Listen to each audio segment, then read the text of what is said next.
Bună ziua și bine ați venit la unboxing-ul campaniei 10. Avem aici broșurica My Avon Magazine și revista pentru reprezentanți.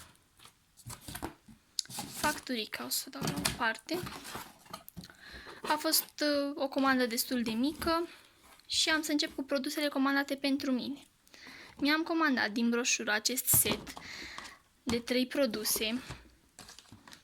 Loțiune de corp, scrub de corp și gel de duș la doar 22 de lei toate 3, cu fructe de pădure și rodie.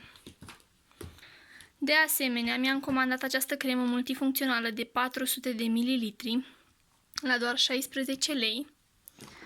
Și acum trec la celelalte produse pe care le-am avut pe comandă. Acest gel de duș pentru bărbați, 500 de ml, doar 8 lei.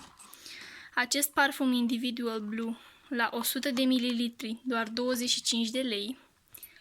Am mai avut această cremă de corp, body lotion, la 8 lei. Era acea ofertă, un singur produs, 8 lei.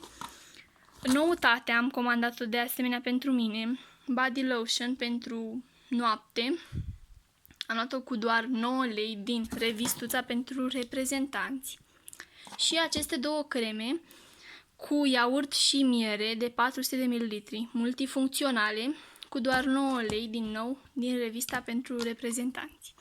Am să revin cu un alt video din campania 11.